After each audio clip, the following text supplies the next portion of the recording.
Vamos exibir agora um novo episódio do quadro Direito Agrário com o professor de Direito Ambiental, Pedro Putini Mendes. Bom, pessoal, o bem-estar animal deixou de ser apenas uma variável de produtividade para se tornar um fator de responsabilidade jurídica concreta. De um lado, a consulta pública do mapa sobre transporte de animais mostrou que o tema saiu do campo das boas práticas e entrou no terreno da fiscalização técnica.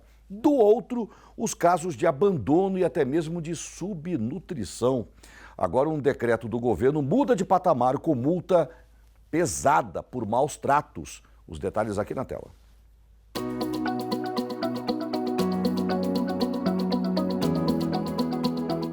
Saudações de volta com o Direito Agrário. Nestes últimos meses, o debate sobre o bem-estar animal se ampliou por dois caminhos que acabaram se encontrando. De um lado, a consulta pública do Ministério da Agricultura e Pecuária sobre o transporte de animais, um tema que saiu do campo das boas práticas para a normatização, para a fiscalização, ainda está sendo discutido a questão do transporte. E, de outro lado, agora as questões relacionadas a abandono de animais, subnutrição, desidratação, falhas de manejo também deixam claro agora uma responsabilização administrativa, criminal e civil que está avançando. Então agora, com o decreto 12877 de 12 de março de 2026, a multa administrativa por maus tratos aos animais foi enrijecida, detalhando alguns agravantes e também abrindo possibilidade de aumento para algumas hipóteses graves de maus tratos aos animais.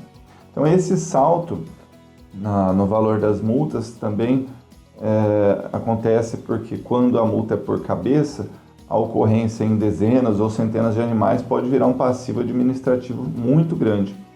Então esse decreto ele não só aumentou o valor, como também passou a exigir da autoridade ambiental que fiscaliza a fundamentação da dosimetria, ou seja, do cálculo com critérios objetivos como gravidade, a extensão do dano, a reprovabilidade da conduta de quem estava cuidando, deveria cuidar desses animais e descrever as circunstâncias que são agravantes. Então, entre esses agravantes estão ali a morte dos animais, sequela permanente, especial vulnerabilidade, abandono, a conduta reiterada, se isso já aconteceu alguma outra vez nessa propriedade rural, a obtenção de vantagem econômica sobre essa situação, a violação do dever de cuidado que deveria sobre esses animais e algumas outras situações que vão reforçar o abandono e deixa de ser apenas um argumento e agora vira um fator de agravamento dessas situações.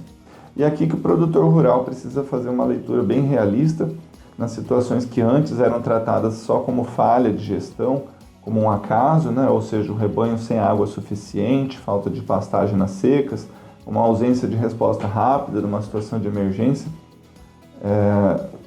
também nas situações de doença, transporte de animal que não tem condições de ser transportado. Agora, tudo isso pode ser interpretado como violação do dever de cuidado, de guarda e de bem-estar desses animais.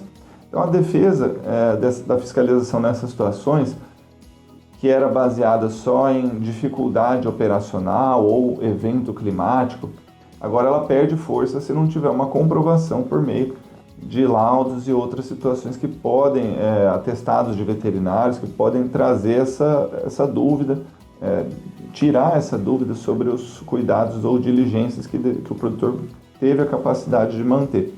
E é importante comentar um outro ponto, que é a possibilidade de aumento da multa, que eu disse, que ela pode ser aumentada em até 20 vezes o teto do artigo, que é até 50 mil reais, né? Até pode ser de 5 a 50 mil reais por indivíduo, mediante uma decisão fundamentada com elementos objetivos, as circunstâncias que foram demonstradas ali nesse decreto. Então isso mostra que tem um regime mais severo para essas situações de maus tratos comuns, mas também as hipóteses qualificadas que a lei agora traz, como situações de repercussão, crueldade, exploração econômica dessa violência. Então, ao mesmo tempo, esse texto ele traz um freio técnico, porque o fiscal precisa fundamentar, ele precisa identificar exatamente a ocorrência ali, porém, do ponto de vista jurídico, essa novidade reforça a conexão ali entre a responsabilidade administrativa, a criminal, os cuidados que o produtor precisa ter. E no criminal continua valendo também a Lei de Crimes Ambientais, o artigo 32, que diz que maus tratos é crime. Então essas situações acabam se conectando. Então na mesma situação, na mesma fiscalização, os mesmos fatos podem gerar um auto de infração e também um inquérito criminal, uma investigação que vai gerar essa responsabilidade toda. Saudações e até a próxima.